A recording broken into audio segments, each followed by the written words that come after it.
குட்டீஸ் இப்போ நம்ம டேயோட எஃப்எஃபானா மை ரக்டு ஹஸ்பண்ட் எபிசோட் 43 தான் பார்க்க போகிறோம். So heads must imagine yourself. Okay வாங்க நம்ம வீடியோக்குள்ளே போகலாம்.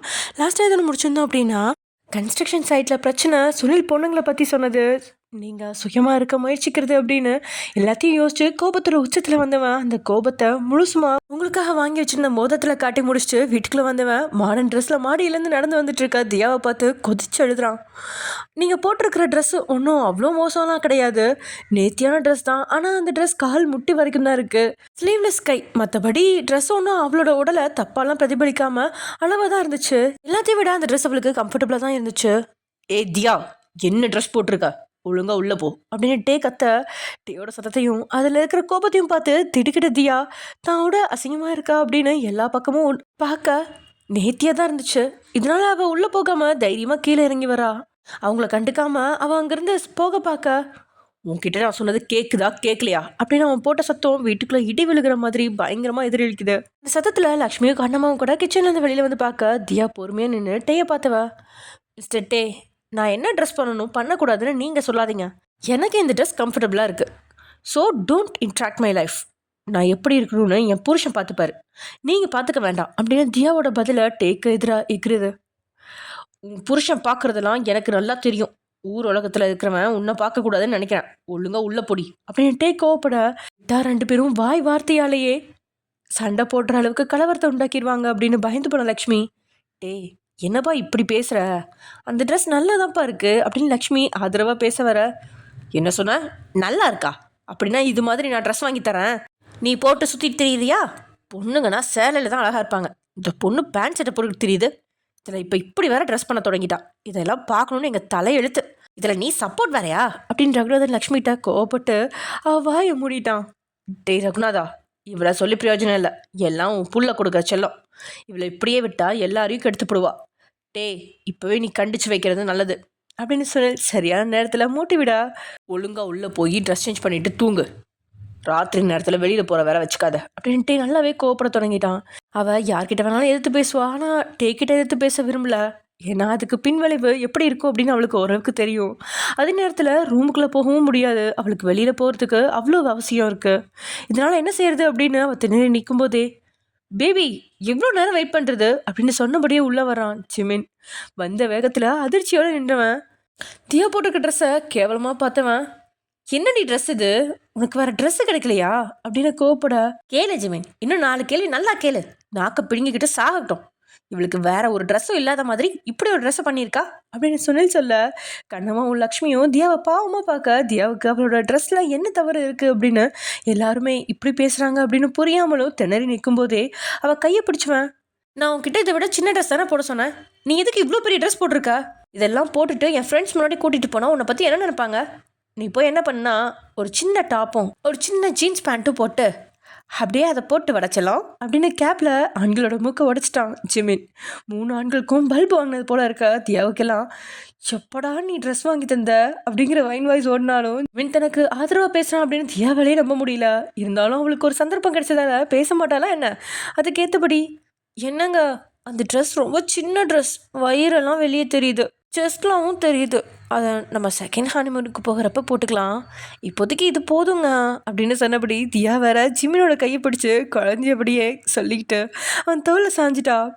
டேக்கு சுத்தமாக பிடிக்கல, இருந்தாலும் எதுவும் பேச முடியாமல் கோமா அங்கேருந்து பெட்ரூமுக்கு போகிறான். ஜிமின், நீயும் பொண்டாட்டியும் சேர்ந்து ரொம்ப தான் ஆடுறீங்க, டேக்கு மட்டும் என்னைக்கு கோவம் வருதோ அன்னைக்கு 2 பேரையும் கழுத்தை பிடிச்சி வெளியே தள்ளுவான், ஒழுங்காக உன் பொண்டாட்டிக்கிட்ட கிம் ஃபேமிலியோட மானத்தை வாங்காமல் ட்ரெஸ் பண்ணிக்க சொல்லு அப்படின்னு சுனில் மிரட்ட, அதுக்கு தியா ஏதோ பேச வரும்போது அவள் கையை பிடிச்சி தடுத்துவேன், பெரியப்பா என் பொண்டாட்டி என்ன ட்ரெஸ் பண்ணணும்னு சொல்லி கிளாஸ் எடுக்கிறீங்களே, உங்கள் பொண்டாட்டி அதாவது அந்த அமெரிக்கா பியூட்டி இருக்காளே, போன வாரம் ஒரு டிக்டாக் வீடியோ போட்டா, அதுவும் அவள் பாய் பெஸ்டி கூட, அதில் ஒரு ஸ்விம்மிங் சூட் போட்டு இருந்தாங்க பாருங்க, பார்க்க அவ்வளோ அழகாக இருந்துச்சு, அவள் ட்ரெஸ்ஸோட கம்பேர் பண்ணால் என் பொண்டாட்டி கொஞ்சம் அதிகமாக தான் ட்ரெஸ் பண்ணியிருக்கா போல, இப்போல்லாம் உங்கள் குடும்ப கௌரவம் இல்லையா, என் பொண்டாட்டி இப்படி தான் ட்ரெஸ் பண்ணுவா, உங்களுக்கு விருப்பம் இருந்தால் இருங்க, இல்லையா எல்லாரும் கிம் குடும்பத்தில் இருந்து மூட்டை முடிச்சு கட்டிட்டு வேறு குடும்பத்துக்கு போயிருங்க, ஓசியில் தங்க, இது ஒன்றும் உங்கள் வீடு கிடையாது, இது என் அண்ணா கஷ்டப்பட்டு சம்பாதிச்ச பணத்தில் கட்டினது அப்படின்னு சொல்லி தூரத்தில் என்ன கண்ணம்மாவை பார்த்து கண்ணடிச்சவன் அங்கேருந்து தியாவை கையை பிடிச்சி அழைச்சிட்டு போயிட்டான்.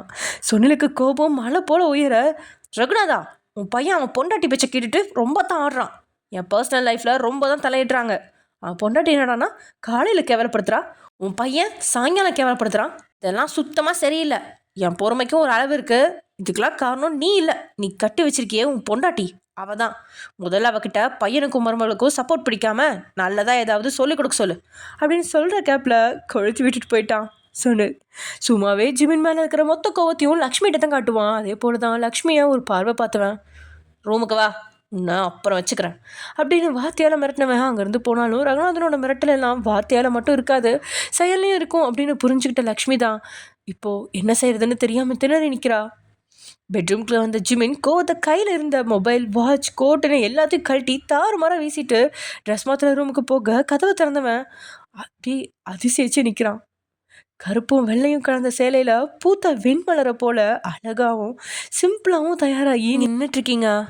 உங்களை பார்த்த அந்த நொடி அவனோட மனசில் இருந்த டென்ஷன் எல்லாம் பறந்து போயிடுச்சு. கண்கள் உங்களை மொத்தமாக பிரமிச்சு பார்க்குது, ரசிக்குது. ஆனால் அது சில வினாடி தான் நீடிக்குது. அடுத்த சில வினாடிகளில் அவனை ஆக்கிரமித்த கோவம் உங்கள் பக்கம் திரும்ப அவங்களோட கையை உடைக்கிற அளவுக்கு அழுத்தி பிடிச்சி இழுத்து ரூமை விட்டு வெளியில் விட்டவன் உள்ளே போய் கதவை மூட போகும்போது கதவுல கையை வச்ச நீங்கள், என்னங்க நம்ம வெளியே போகலாமா அப்படின்னு கேட்குறீங்க. உங்களோட வார்த்தையை கேட்டு வாய் விட்டு நக்கெல்லாம் சிரிக்கிறான். நேத்திக்கெல்லாம் நீங்கள் வாங்கின காயங்களுக்கு இனிமேல் அவன் கூட வாழ்நாளில் என்றைக்குமே வெளியே போக ஆசைப்பட மாட்டீங்க அப்படின்னு நினச்சிருக்க. உங்களோட கேள்வி அவனுக்கு வித்தியாசமாகவும் சிரிப்பாகவும் தான் இருக்குது. என்னடி நேத்திக்கு வாங்கினது பத்தலையா, இன்னும் கழுத்தில் கொஞ்சம் கூட அடையாளத்தை தந்து அழ வைக்கணுமா என்ன அப்படின்னு கேட்டபடியே கண்ணாடி கதவை மூடிறான். உங்களோட முகம்லாம் மொத்தமாக வாடி போய் தொங்கிருச்சு. உங்களுக்கும் வெளியே போக ஆசை இல்லை. ஆனால் ஜிமின் சொன்னதால தான் அவன் கூட வெளியில் போக நினைக்கிறீங்க. இப்போது அவன் பேசினதுலேருந்தே உங்களை வெளியில் அழைச்சிட்டு போக மாட்டான் அப்படிங்கிறது புரிஞ்சிருச்சு. நேத்திக்கு அவன் காயப்படுத்தின அத்தனை விஷயங்களும் அப்படியே ரணமாக மனசில் வந்து நிற்க அங்கேருந்து நகர்ந்து பால்கனியில் வந்து நிற்கிறீங்க. வானத்தில் தெரிஞ்ச அறநிலைவை பார்த்தவளுக்கு ஒவ்வொரு நாளும் அனுபவிக்கிற வேதனை கண் முன்னாடி வந்து போகுது. எல்லா பொண்ணுங்களுக்கும் இந்த நிலைமை தானா, இல்லை தனக்கு மட்டும் கடவுள் ஸ்பெஷல் அப்பா இப்படி ஒரு வாழ்க்கையை தந்திருக்கிறாரா அப்படின்னு நொந்துக்கிட்ட நீங்கள் கையில் காலில் இருக்கிறதெல்லாம் கழட்டி அங்கே இருக்கிற டேபிளில் வச்சுட்டு திரும்பி வர்றதுக்குள்ளே ட்ரெஸ்ஸை மாற்றிடலாம் அப்படின்னு நகர்ந்த உங்களோட கண்களுக்கு சிகப்பு நிற பால்கனி ரோஜா தென்படுது. ஃப்ரீ ஹேரில் இருந்த தலைமுடியை மொத்தமாக கைக்குள்ளே கொண்டு வந்த நீங்கள் ஜடை பின்னிக்கிட்டு அந்த ரோஜாவை பறித்து தலையில் வச்சுக்கிட்டீங்க. இவ்வளோ நேரம் இல்லாத மகிழ்ச்சி அந்த ஒற்றை ரோஜா தலையில் வந்த உடனே உதட்டில் புன்னகையாக பூக்குது. சின்ன வயசில் பள்ளிக்கூடத்துக்கு போகும்போது தியா பூவே வைக்க மாட்டா, ஆனால் நீங்கள் அப்படி இல்லை. வீட்டில் பூக்கிற பூக்கள் எல்லாமே உங்கள் தலையில் தான் இருக்கும் அப்படிங்கிற அளவுக்கு பூவை வாரி வாரி வைப்பீங்க. பாட்டிக்கும் பேத்திக்கும் பிடிக்கும் அப்படிங்கிறதுக்காகவே எந்த வீட்டில் பூவை பார்த்தாலும் திருடிட்டு வந்து பேத்தியோட தலையில் வச்சு அழகு பார்ப்பீங்க. அந்த நினைவுகள் பொக்கிஷமாக உங்களோட மனசில் உதிக்க புன்னகைச்சிக்கிட்டே அங்கேருந்து நகர திரும்பும்போது உங்கள் பின்னாடி நின்று மேலே மோதி நிற்கிறீங்க. அது சாரி தெரியாமல் அப்படின்னு பதறிக்கிட்டு அங்கேருந்து நகர பார்த்து அவங்களோட கையை பிடிச்சு தான் முன்னாடி நிறுத்துகிறான். என்ன ரொம்ப சந்தோஷமாக இருக்க போல், இதெல்லாம் உன் பிளானா? ஐ மீன் நான் தினமும் வெளியில் கூட்டிகிட்டு போய் டார்ச்சர் பண்ணுறேன். ஸோ இன்றைக்கி நீயே என்கிட்ட வாலண்டரியாக வெளியில் கூட்டிகிட்டு போங்கன்னு கேட்டால் நான் கூட்டிகிட்டு போக மாட்டேன், டார்ச்சர் அனுபவிக்காமல் தூங்கலன்னு நினச்சியா அப்படின்னுட்டே உங்களோட இதயத்தை தொலைக்கும்படி கேள்வி கேட்குறான். இல்லை அந்த மாதிரி இல்லைங்க அப்படின்னு சொல்லும்படியே இன்றைக்கி ஏதோ கோபத்தில் இருக்கான் அப்படின்னு உங்களோட உள்ளுணர்வு சொல்ல பேசாமல் நகரலாம் அப்படின்னு பார்த்து உங்களோட இடுப்பில் அழுத்தி கையை பிடிச்சு மறுபடியும் தான் முன்னாடி நிறுத்தினான். உங்களுக்கு தலை நிமிந்து அவன் முகத்தையே பார்க்க முடியல, கண்கள் கோபத்தில் சிவந்திருக்கு. பேசாமல் போயிடலாம் அப்படின்னாலும் விடாமல் மறுபடியும் அவன் முன்னாடி நிறுத்துறான். இன்னைக்கு என்ன பிரச்சனை வருமோ அப்படின்னு இப்போயே உங்களோட இதயம் பதற தொடங்க உங்கள் தலையில் இருந்த பூவை லபக்குன்னு உருவினவன் வாட் இஸ் திஸ் அப்படின்னு குரலை உயர்த்த அது ரோசா பூ அப்படின்னு நீங்கள் சொல்ல ஐ நோ திஸ் வயன், do you have any sense? உனக்கு ரெட் ரோஸ்னா அலர்ஜின்னு தெரியும்ல, then why you touch this? This is the first and last warning. Don't touch this flower அப்படின்னு அவன் கத்துறான். சில வினாடி அவனையே வாயை பிளந்து பார்த்துட்டு இருந்த நீங்கள் திடீர்னு சிரித்தபடியே உங்களுக்கு பிடிச்சிருந்துச்சுன்னா நீங்களே என் தலையில் வச்சு விடுங்க அப்படின்னு சொன்னபடி ஒரு ஹேர்பினை எடுத்து உங்களோட கையை கொடுத்து திரும்பி நிற்கிறீங்க. அவனுக்கு குரல் உடையிற அளவுக்கு திட்டினதெல்லாம் வேஸ்ட் ஆகிடுச்சு அப்படின்னு புரிஞ்சிருச்சு.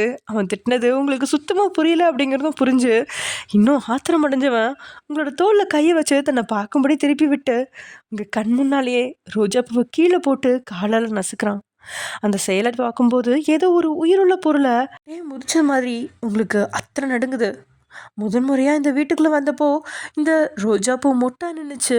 என்னைக்கு இது பூவா மாறும் அப்படின்னு தினமும் காத்திருந்த நீங்கள் தலையில் வச்சு அழகு பார்க்கலாம் அப்படின்னு ஆசைப்பட்டது ஒரு குத்தமா? அதுக்கு போய் ரோஜா பூவை கொண்டுட்டானே அப்படிங்கிற மாதிரி உங்களுக்கு பதட்டம் இருக்கா?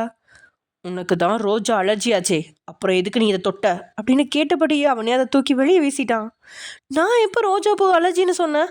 கடவுளே, ஏன் என்னை இப்படி சோதிக்கிறீங்க அப்படின்னு உள்ளுக்குள்ளே நினச்சிக்கிட்டே, மன்னிச்சிடுங்க, நான் போய் ட்ரெஸ் சேஞ்ச் பண்ணிட்டு வரேன் அப்படின்னு பேச்சு வளர்க்காம இந்த முறையாவது வேகமாக நகர்ந்துடலாம் அப்படின்னு காலை எடுத்து வைக்கிறதுக்குள்ள, கையில் காதில் நகையை போடு, வெளியே போகலாம் அப்படின்னு அவன் சொன்ன வார்த்தையில் கால் ஸ்டன் ஆகி நின்றுச்சு.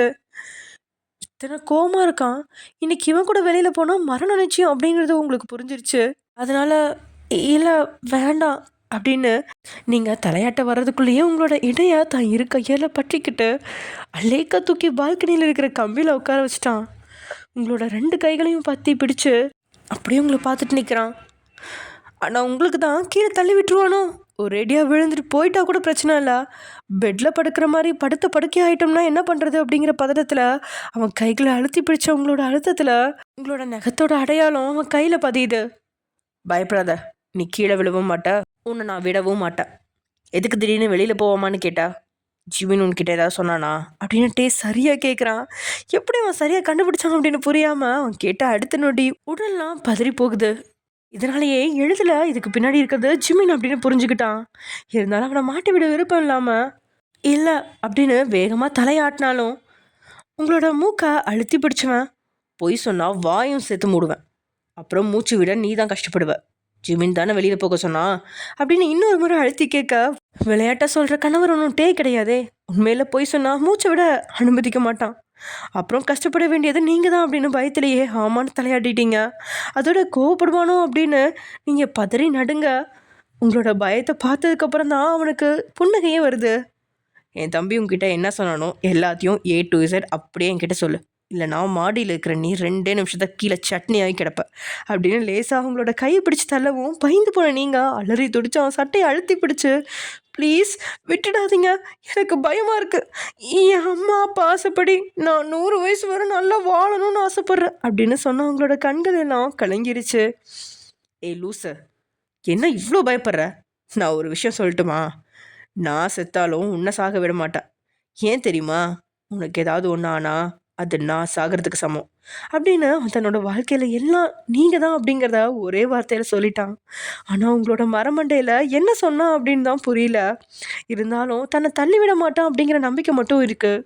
சொல்லு, ஜிமின் என்ன சொன்னான் அப்படின்னு அவன் அழுத்தி கேட்க, அது ஒன்றும் இல்லைங்க, உங்களுக்கு பீச்னா ரொம்ப பிடிக்குமா, சின்ன வயசில் நீங்களும் ஜிமின் அத்தானும் பீச்சுக்கெலாம் போயிருக்கீங்களாம், அப்புறம் திடீர்னு நீங்கள் உங்கள் அப்பா கூட தனிமையில் போயிட்டீங்களாம், அதுக்கப்புறம்லாம் நீங்கள் பீச்சுக்கு பக்கம்லாம் போனதே இல்லை, அதனால் அண்ணி நீங்கள் அண்ணாவை பீச்சுக்கு கூட்டிகிட்டு போங்க, அவருக்கு பிடிச்சதை வாங்கி கொடுங்கன்னு சொல்லி என்கிட்ட பணம் தந்தார் அப்படின்னா இடுப்பில் சொருகி வச்சுருந்த 2000 ரூபாய் தாளை எடுத்து காட்டுறீங்க.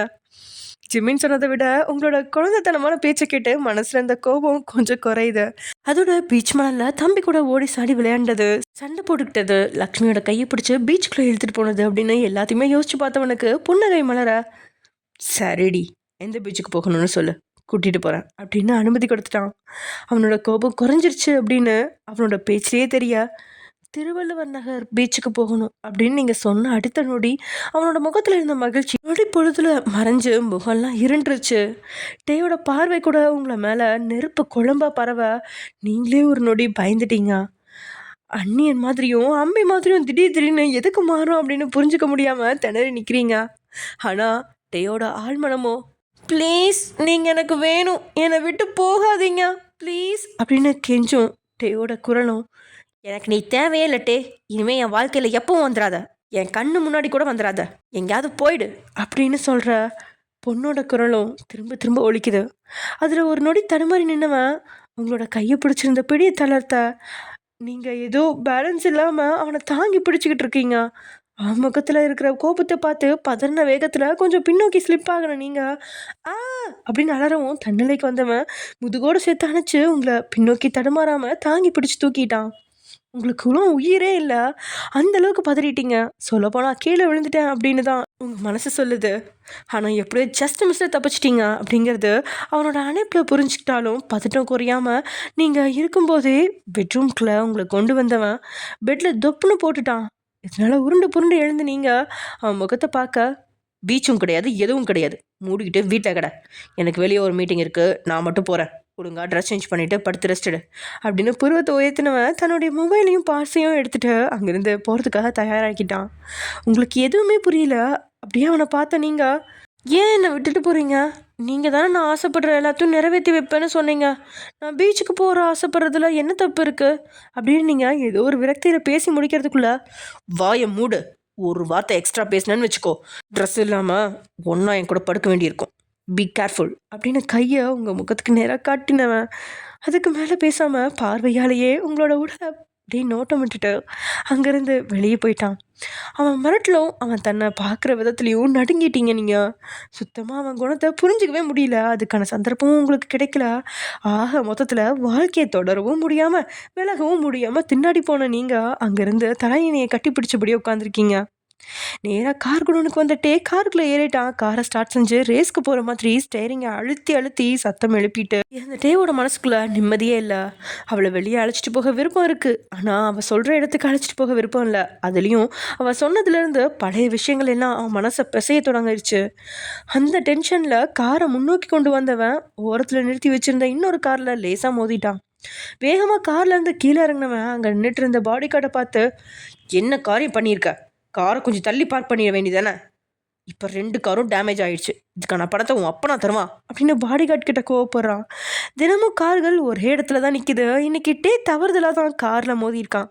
அவன் மேலே தவற வச்சுக்கிட்டு எதுக்கு பாடி கார்டு கிட்ட இத்தனை கோவப்படுறான் அப்படின்னு பாடி கார்டுக்கே புரியாமல் பயந்து போய் நிற்க, முறைச்சி பார்த்தபடி பழதையும் நினச்சிக்கிட்டு தோட்டத்தில் ஸ்விம்மிங் பூல் பக்கத்தில் வந்து நின்னவனுக்கு கடைசியாக நீங்கள் சொன்ன வார்த்தை தான் ஞாபகத்துக்கு வந்து நிற்கிது. நீங்கள் தானே சொன்னீங்க, நான் ஆசைப்பட்டா எங்கே வேணால் கூட்டிகிட்டு போகிறேன்னு. நான் பீச்சுக்கு போக ஆசைப்பட்றேன் அப்படின்னு நீங்கள் சொன்ன வார்த்தைகள் அவன் காதுக்குள்ளே மறுபடியும் கேட்குது. இல்லை வினாடி யோசிச்சவனோட கார் அடுத்த 10வது நிமிஷத்தில் ஹைவே ரோட்டில் விரைஞ்சு போயிட்டுருக்கு.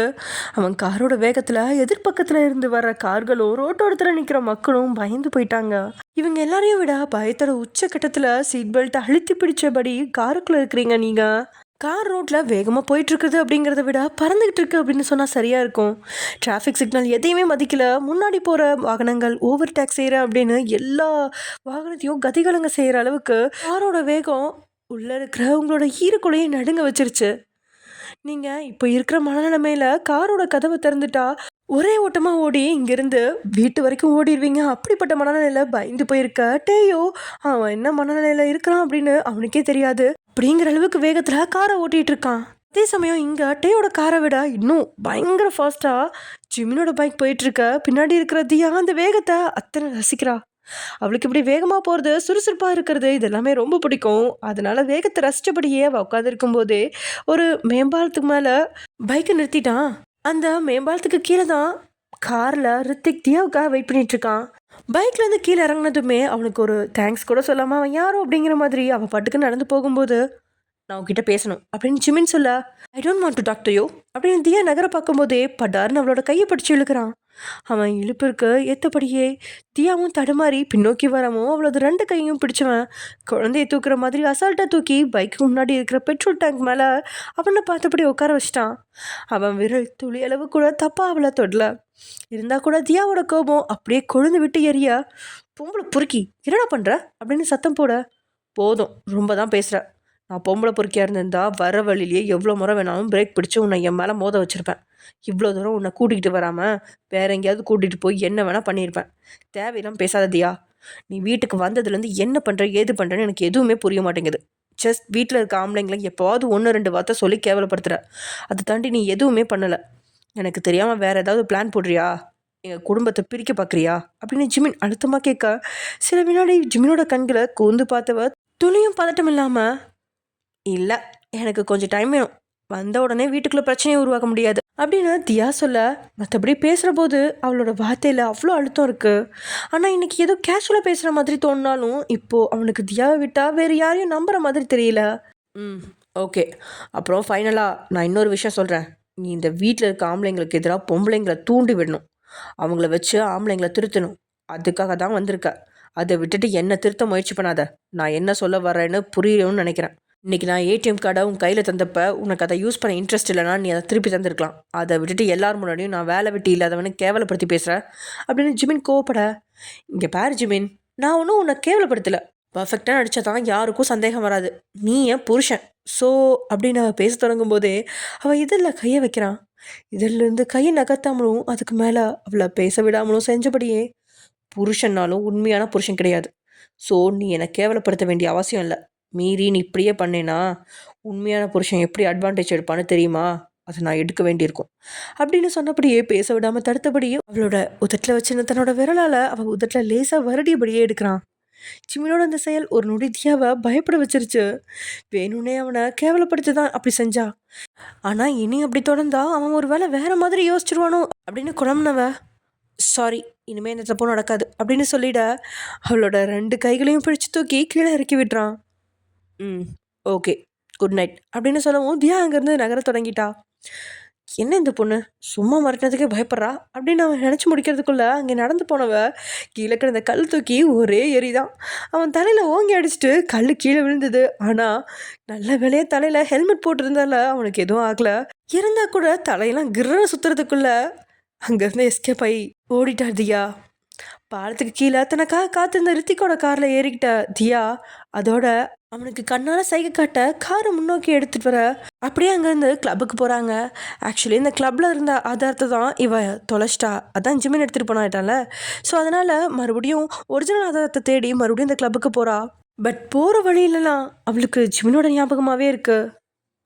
ஏன்னா அவள் எவிடன்ஸ் கலெக்ட் பண்ணும்போது நிறைய ஆண்களோட நிறைய வேடத்தில் நடிச்சிருக்கா.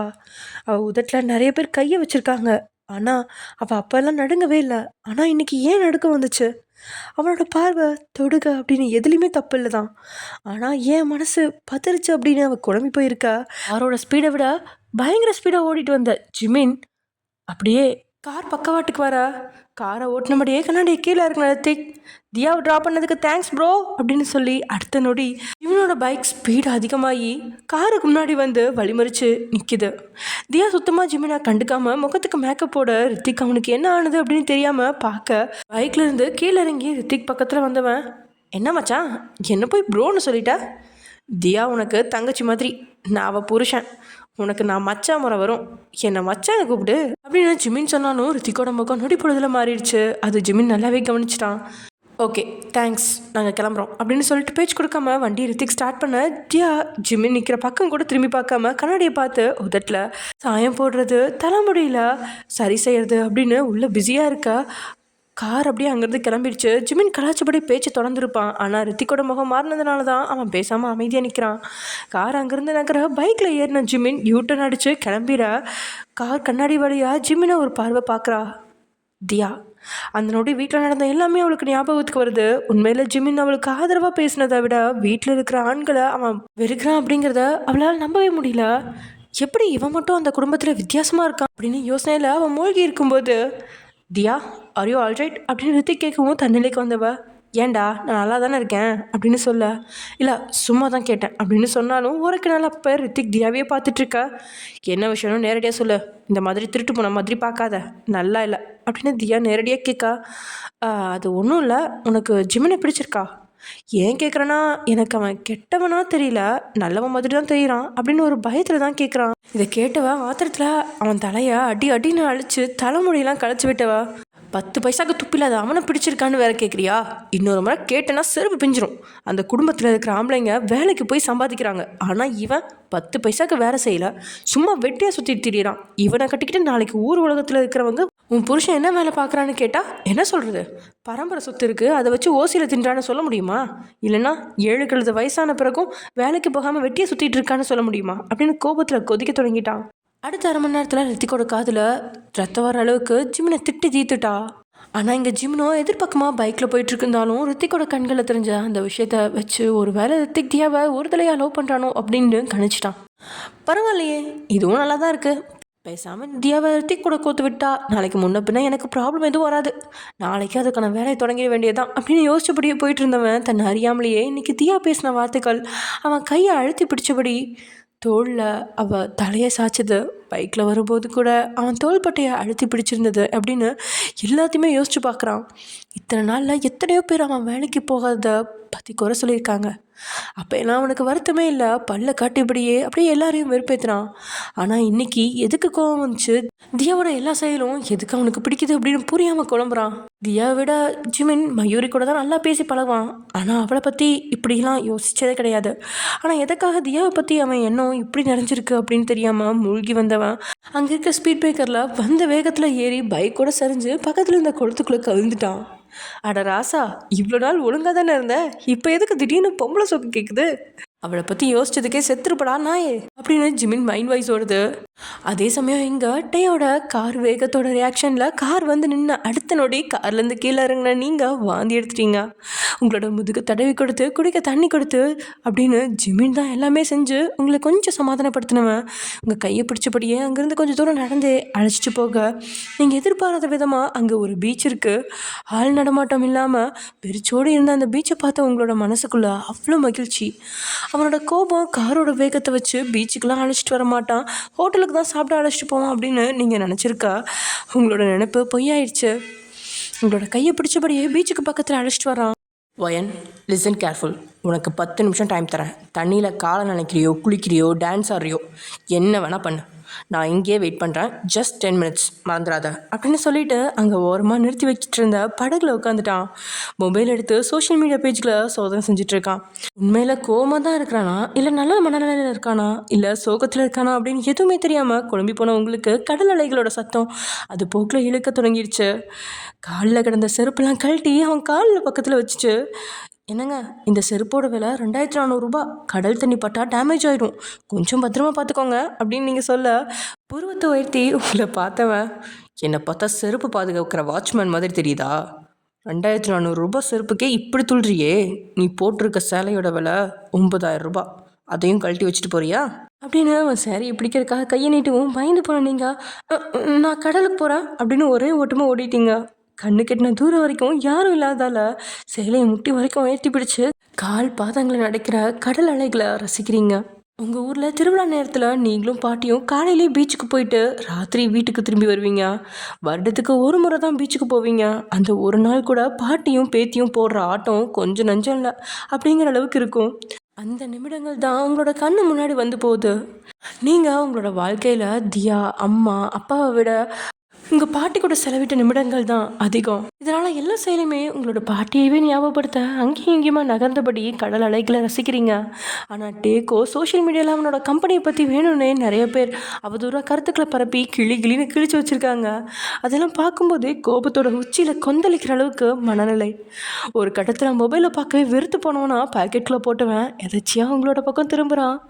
கால் பாதத்துலேருந்து முட்டி வரைக்கும் பளிச்சுன்னு தெரிகிறவங்களோட கால்களை நினைக்கிற தண்ணீரில் துள்ளி துள்ளி ஓடி விளையாடுற மீனை போல நீங்கள் தெரியுறீங்க. வானத்தில் அரை நிலவு தெரிஞ்சாலும் அவன் கண்களுக்கு நீங்கள் முழு மதியாக தெரியுறீங்க. சில வினாடிகளில் அவன் மனசில் இருந்த எதிர்மறை எண்ணங்கள் எல்லாமே ஓரம் கட்டிருச்சு. உங்களோட செயலும் அழகும் அவன் கண்களை கட்டி போட்டது மாதிரி உங்கள் மேலே முழுவதுமாவே தன்னோட பார்வையால் படறான். உங்களுக்கு காலில் 5 முறை அலை வந்து மோதுறதுக்குள்ளே 10 நிமிஷம் முடிஞ்சு போன மாதிரி ஆயிடுச்சு.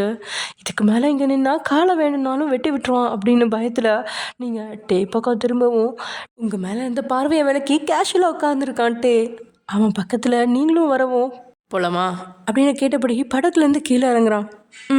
போகலாம். அதுக்கு முன்னாடி இன்னொரு விஷயம் சொல்லணும். நான் உங்களுக்கு ஒரு gift வாங்கி வச்சுருக்கேன் அப்படின்னு நீங்கள் தயங்கியபடியே சொல்ல, என்ன கிஃப்ட்? கடற்கரையிலேருந்து சங்கு சிப்பின்னு ஏதாவது பொறுக்கிட்டு வந்தியா? ஒழுங்கா அதை தூக்கி வீசிட்டு என் கூட வா அப்படின்னு அவன் சொல்லவும் இடுப்பில் வச்சுருந்தா ஒரு பொருளை எடுத்து அவன் கைக்குள்ளே நீங்கள் வச்சிட்டீங்க. உங்களை மறைச்சு பார்த்தபடியே அந்த பொருளை என்ன அப்படின்னு கையை திறந்து பார்த்தவன் உங்களோட கிஃப்டை பார்த்து முகத்தை நக்கலாக வச்சுக்கிட்டு உங்களை பார்க்குறான். ஏன்னா அவனோட கையில் ஒரு கீ செயின் தான் நீங்கள் கொடுத்துருக்கீங்க. என்னடி இது, எந்த தரையில் கிடந்துச்சு அப்படின்னு அவன் கேட்கவும் உங்களோட முகம் அப்படியே வாடிடுச்சு. இல்லை, நான் தரையிலேருந்து எடுக்கலை, உங்களுக்கு தரை தான் வீட்டுக்கு வர்றப்ப ரோட் சைட் கடையிலேருந்து வாங்கினேன் அப்படின்னு நீங்கள் சொல்ல, வாட், ரோட் சைட் கடையிலேருந்து வாங்கினியா? இதோட விலை என்ன, 5ஆ 10ஆ? ஒருத்தங்களுக்கு கிஃப்ட் பண்ணணும்ட்ட காஸ்ட்லியாக கிஃப்ட் பண்ணணும்னு தெரியாதா? உனக்கு நகை வாங்கி தந்தானே, அதோட வேல்யூ என்ன தெரியுமா? 32,00,000 ரூபாய். 2 நாளைக்கு முன்னாடி வாங்கியிருந்த மோதிரத்தோட வேல்யூ 1,00,000 ரூபாய். அதோட கம்பேர் பண்ணால் இதெல்லாம் ஒரு கிஃப்டா அப்படின்னு அவனோட அலட்சியமான வார்த்தை கிட்ட உங்களுக்கு மொத்தமாக ஒரு மாதிரி ஆயிடுச்சு. நீங்கள் டேக்க கிஃப்ட் வாங்கணும் அப்படின்னு யோசிக்கவே இல்லை. இருந்தாலும் பாட்டிக்கும் தியாவுக்கும் வாங்கின கிஃப்ட்டு பார்த்து அவன் முகம் மாறியதையும் மயூரி சொன்னதையும் வச்சு தான் அவனுக்காக ஏதாவது வாங்கலாம் அப்படின்னு யோசிச்சுட்டு இருக்கும்போது லக்ஷ்மி பூ வாங்குறதுக்காக காரை ஓரம் கட்ட போக காரும் நின்றுச்சு. லக்ஷ்மி கனமாவும் பூ வாங்க போன நேரத்தில் பக்கத்தில் இருந்த ரோட்டோர கடையிலேருந்து நீங்கள் டேக்காக 50 ரூபாய் கொடுத்து இதை வாங்கியிருந்தீங்க. ஆனால் அவன் அதை அலட்சியப்படுத்துறதுனால உங்களுக்கு கொஞ்சம் கஷ்டமாக இருக்கா, எதுக்கு வம்பு அப்படின்னு அவன்கிட்ட இருந்து அதை பிடுங்க அப்படின்னு போகும்போது அதை அவன் அவங்கக்கிட்ட கொடுக்கவே இல்லை. எதுவும் புரியாமல் அவனை பார்த்து நீங்கள் இல்லைங்க காஸ்ட்லியாக வாங்கலான்னா உங்ககிட்ட எல்லாமே இருக்குது, நிறைய ட்ரெஸ்ஸு, செருப்பு, வாட்சு, மொபைல் எல்லாமே இருக்குது. ஆனால் உங்கள் காரில் இது வரைக்கும் கீ செயின் தான் இல்லை. அதனால தான் நான் இதை வாங்கினேன். உங்களுக்கு பிடிக்கலன்னா தாங்க, நான் அடுத்த முறை ஏதாவது காஸ்ட்லியாக வாங்கி தரேன் அப்படின்னு நீங்கள் பேசிகிட்டு இருக்கும்போதே உங்களோட உதட்டில் பட்டும் படாமலும் ஒரு முத்தத்தை கொடுத்துட்டான். ஒரு நொடி உடலை இறுக்கி பிடிச்சு அவனை பார்த்தவங்களுக்கு தலைகால் புரியாத அளவுக்கு மூளை குழம்புது. அவனும் திடீர்னு உங்களை கட்டி அணைச்சிட்டான்.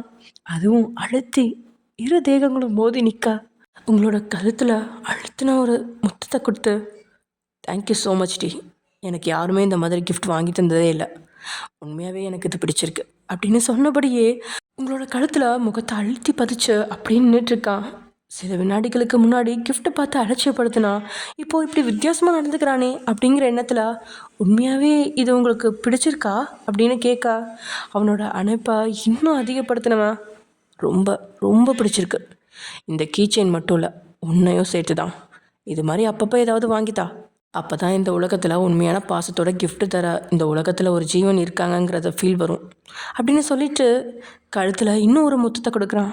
அப்படியே உங்களை தூக்கி படகுல ஏறி உட்காந்தவன் உங்களை தன் மடியில் உட்கார வச்சிட்டான். டீயோட பேச்சும் செயலும் மொத்தமாக மாறி இருக்கு. முகத்தில் அந்த கோபம் துளி அளவு கூட இப்போ இல்லை. சொல்லப்போனால் எப்பயும் சிறு சிறுன்னு நிற்கும் டேக்கும் இப்போ நிற்கிற டேக்கும் ரொம்பவே வித்தியாசம் இருக்குது அப்படிங்கிற மாதிரி உங்களுக்கு தோணுது. அவன் முகத்தையே தான் பார்த்துட்ருக்கீங்க. ஒரு கையில் உங்களை தாங்கி பிடிச்சபடி இன்னொரு கையால் கீச்சனை திருப்பி திருப்பி பார்த்தவன், இது என்ன ஒரு பக்கம் ஆங்க்ரி பேர்ட் இருக்குது, ஒரு பக்கம் ஸ்மைலி இருக்குது அப்படின்னு கேட்டபடியே கீச்சைனை காட்டுறான்.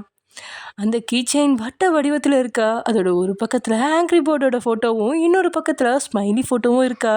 அதை பார்த்து சிரிச்ச நீங்கள் எப்பயுமே இந்த மாதிரி சிடுமூஞ்சியாக இருக்கீங்க. எனக்கு உங்களை இன்னொரு பக்கம் இருக்கிற அந்த ஸ்மைலி மாதிரி சிரிக்கிற முகத்தோட பார்க்கணுன்னு ஆசை, அதனால தான் வாங்கி தந்தேன் அப்படின்னு நீங்கள் சொல்ல, ஓஹோ அப்படின்னா நீ என்ன சிறுமூஞ்சின்னு சொல்ல வரியா அப்படின்னு அவன் கேட்க அப்படியே பயத்தில் நீங்கள் இல்லை அப்படின்னு தலையாட்டுறீங்க. அப்படி உங்களை நெத்தியில் முட்டினவன், நீ சொன்னாலும் சொல்லாட்டியும் நான் சிடுமூஞ்சி தான், அது எனக்கே தெரியும் அப்படின்னு சொன்னபடி மொத்தமாக இழுத்து உங்களை நெஞ்சோடு அணைச்சிக்கிட்டான். நீங்கள் அவன் அருகில் நெருங்கி இருக்கும்போது அவனுக்கு பழைய ஞாபகங்கள்லாம் மறந்து போயிடுச்சு. மனசில் இருந்த ரணமும் குறைஞ்ச மாதிரி இருக்கு. இன்னைக்கு இன்னரை பிடிச்சி இழுத்தப்ப வலிச்சுதா அப்படின்னு கேட்க, வலியா? என்னப்பா இது கேனத்தனமான கேள்வி, வழியில் உசுரே போச்சு அப்படின்னு உங்களோட மனசு வசப்பாட்டினாலும் இல்லை அப்படின்னு தலையாட்டுறீங்க. அது அவனுக்கும் புரிய, ஒயன் நான் உன்கிட்ட ட்ரெஸ்ஸை சரி பண்ண சொன்னால் நீ சரி மட்டும்தான் பண்ணுவேன். நெக்ஸ்ட் டைம் உனக்கு அது ஞாபகம் இருக்காது, பட் இனிமேல் உனக்கு எப்போவுமே ஞாபகம் இருக்கும். அதனால தான் நான் அந்த மாதிரி பண்ணேன். யாரும் உன்னை தப்பாக பார்க்கக்கூடாதுன்னு நான் நினைக்கிறேன் அப்படின்னு அவன் சொன்ன வார்த்தை உங்களுக்கே கொஞ்சம் வித்தியாசமாக தான் இருக்குது. அவன் சொன்னது சரிதான். இன்றைக்கி டே கொடுத்த தண்டனையில் வேலை செய்யும் போது கூட உங்களோட மனசில் இன்னும் ஏதாவது வெளியே தெரியுதா அப்படிங்கிற ஞாபகம் தான் வந்துகிட்டே இருக்கும் அடிக்கடி. அப்பப்போ ட்ரெஸ்ஸையும் சரி செஞ்சபடி தான் வேலையை செஞ்சீங்க. இருந்தாலும் இப்படிலாம் தண்டனை தந்து சொல்கிறத தவிர்த்துட்டு கொஞ்சம் பாசமாக சொன்னாலும் நல்லா தான் இருக்கும் அப்படின்னு தான் உங்களோட மனசு ஏங்குது. அது எல்லாத்தையும் விட இத்தனை நாள் தண்டனை கொடுத்துட்டு பொண்ணுங்க அப்படின்னாலே வழியை பொறுத்துக்கணும் அப்படின்னு கிளாஸ் எடுப்பவன் இன்னைக்கு முதல் முறையா எதுக்காக அப்படி செஞ்சான் அப்படின்னு விளக்கி சொல்கிறான். எல்லாத்தையும் தாண்டி கல்யாணமான 11 நாளில் இன்னைக்கு தான் முதலா உனக்கு வலிச்சுதா அப்படின்னு கேட்டிருக்கான். இதனாலேயே உங்களோட பார்வையில் டே கொஞ்சம் வித்தியாசமாக தெரியுறான். உண்மையை சொல்லப்போனால் இந்த 11 நாளில் இன்னைக்கு கொஞ்சம் வித்தியாசமாக பேசினட்டே தான் உங்களோட பார்வை ரசித்து பார்க்குது. ஓகே ஃப்ரெண்ட்ஸ், இதோட இந்த எபிசோட முடிச்சுக்கலாம். நெக்ஸ்ட் எபிசோடில் என்னென்னலாம் நடக்க போகுதுன்றதை நெக்ஸ்ட் எபிசோடில் பார்க்கலாம். பாய்.